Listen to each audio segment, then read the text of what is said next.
Halo, Assalamualaikum warahmatullahi wabarakatuh. Hai sahabat Cajet Film, kita kembali lagi membahas salah satu film Bollywood. Tentunya film ini sudah banyak yang merekap ulang, tapi saya yakin setiap orang punya pandangan dan analisanya masing-masing. So, tanpa perlu berlama-lama lagi, kita langsung saja masuk ke inti ceritanya. Wilujeng Nyakseni. Di suatu hari sekelompok warga lagi kumpul ngariung nobar pertandingan kriket. Di situ kita tahu kalau mereka berasal dari negara Pakistan, tepatnya di daerah terpencil Kashmir yang bernama Desa Sultanpur.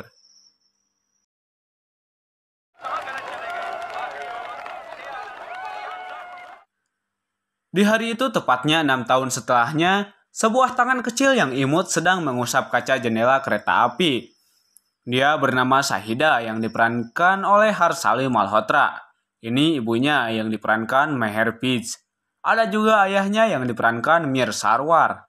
Dan ada si nenek yang seperti kita tahu kalau ketika naik kereta, bis, atau angkutan umum, ada aja orang yang sok akrab sama kita gitu. Oke lanjut. Ternyata Sahida sudah sedari kecil tidak bisa berbicara, dan beginilah kisah kilas baliknya. Suatu ketika Sahida sedang menemani ayahnya menggembala domba. Tetapi hari sudah mulai gelap, kemudian ayahnya menyuruhnya segera pulang ke rumah. Sebuah insiden menimpa dirinya, roda mainannya terlepas dari asnya. Dia berusaha mengejarnya namun dirinya malah terjatuh ke jurang. Ibunya yang mengkhawatirkan keberadaan anaknya kemudian menyuruh suaminya mencarinya. Seluruh warga ikut berbondong-bondong mencari keberadaannya. Salah satu di antara mereka menemukan Sahida sedang tergantung di sebuah pohon tepi jurang. Atas saran dari ayah mertuanya, Rasya nekat pergi ke Delhi untuk berdoa di tempat suci yang bernama Hazrat Nijamuddin Aulia.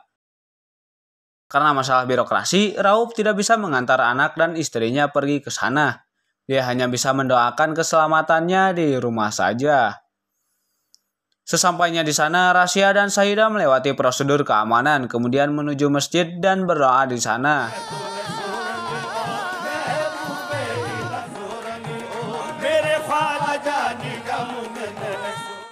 Dan begitulah cerita kilas baliknya. Karena ada perbaikan kereta, mereka terpaksa berhenti sejenak. Saat semua tertidur lelap, Sahida malah terbangun. Dia melihat seekor kambing yang terperangkap di semak belukar, kemudian berinisiatif menolongnya. Tiba-tiba kereta itu kembali beroperasi. Sahida pun tertinggal. Dia mencoba memanggil ibunya tetapi itu semua sia-sia.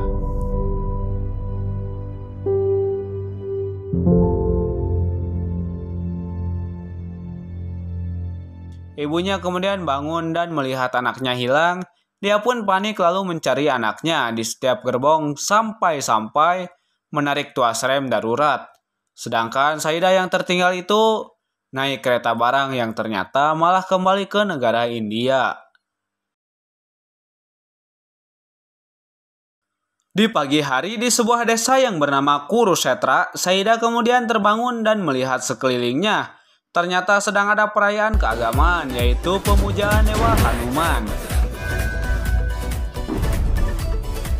Di sana ada Pawan Kumar Caturvedi atau Bajrangi Bhaijaan yang diperankan oleh Salman Khan. Lalu ada Tuan Dayanan yang diperankan oleh Sharat Saxena. Dan wanita cantik yang bernama Rasika yang diperankan oleh Kareena Kapoor. Ketika Pawan sedang makan di sebuah kedai, dia melihat seorang gadis kecil yang kelaparan. Kemudian dia menawarkan segelas air dan meminta penjualnya memberikan makanan kepadanya, sambil menanyakan siapa namanya. कुछ तो नाम होगा. Saat Pawan beranjak pergi, Sahida mengikutinya. Pawan kemudian membawanya ke kuil untuk berdoa. Ketika Pawan naik bis, dia melihat Sahida mengikutinya lagi. Kemudian Pawan membawanya ke kantor polisi untuk membuat laporan anak hilang dan meminta petugas polisi membantunya, tetapi petugas itu menolak mentah-mentah permintaan Pawan.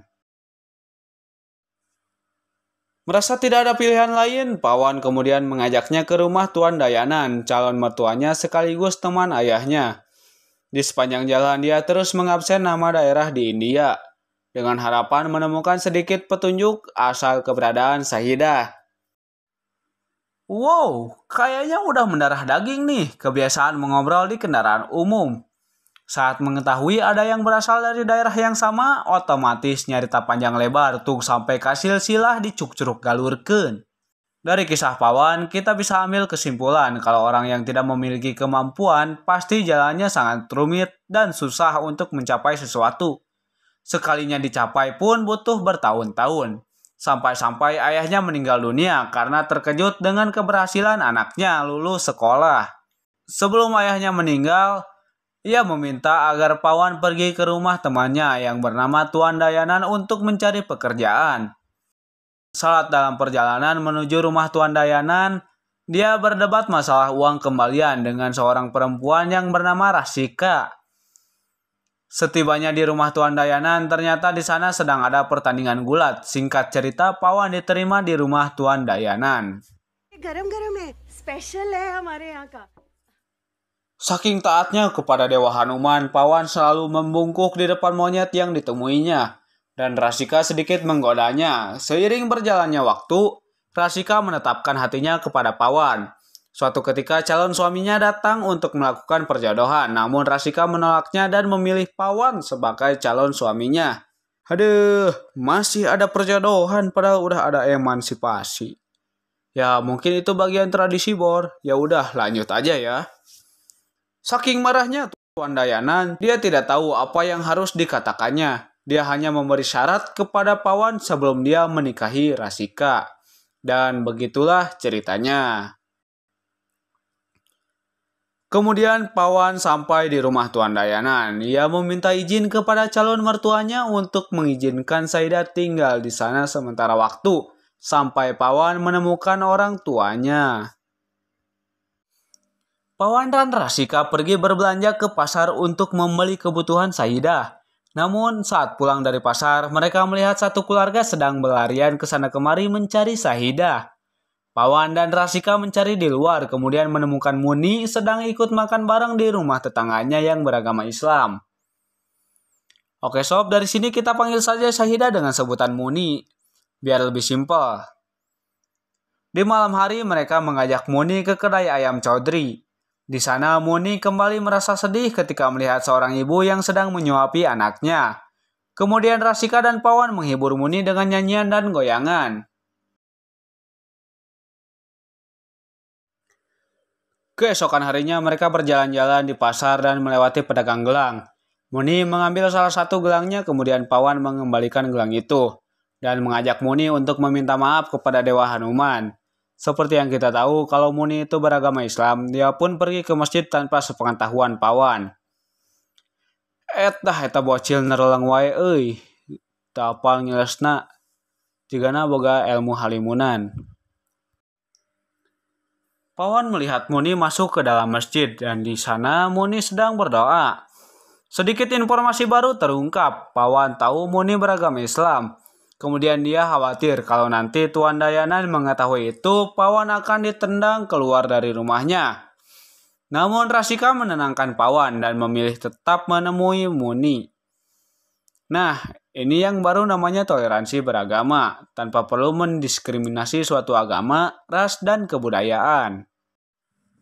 Saat malam hari ketika semua melangsungkan nobar pertandingan kriket antara tim India dan Pakistan yang merupakan musuh bebuyutan, mereka dikejutkan dengan negara asalnya Muni.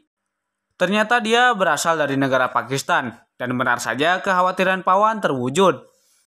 Tuan Dayanan segera mengusir Muni dan Pawan dari rumahnya. Tuan Dayanan meminta Pawan pergi ke kantor kedutaan untuk menyerahkan Muni agar dipulangkan ke negara asalnya. Namun ditolak oleh mereka. Dan kericuhan pun menjadi-jadi. Kemudian Pawan mengajak Muni ke kantor agen travel dengan harapan mereka bisa membantu Muni kembali ke negara asalnya. Tetapi di sana Pawan dimintai bayaran yang sangat mahal untuk bisa memulangkan Muni ke negara asalnya. Dia pun terpaksa membongkar celengannya tanpa rindu. Agents की पहुंच हर जगह होती है। ये तेरा देश नहीं है, तू यहाँ पर नहीं रह सकती और हम वहाँ नहीं जा सकते। चलो बेटा। जब से तू हमें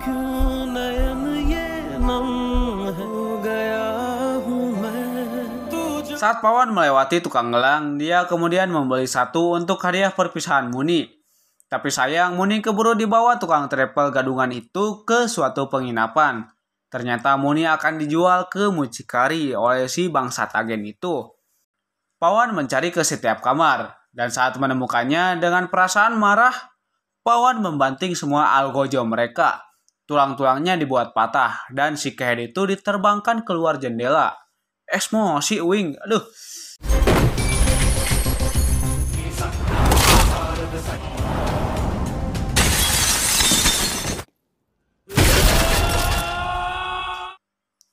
Pawan kemudian membawa Muni pulang dan berniat mengantarkannya sendiri ke negara asalnya tanpa paspor dan visa. Nah, bagaimana kelanjutan ceritanya? Saksikan di next video dengan cerita yang lebih menarik dan pastinya penuh racun. Adapun pesan yang bisa diambil dari video kali ini, tetaplah jadi dirimu sendiri tanpa perlu jadi orang lain. Karena dirimu yang menentukan masa depanmu sendiri. Saya Jai, pamit undur diri.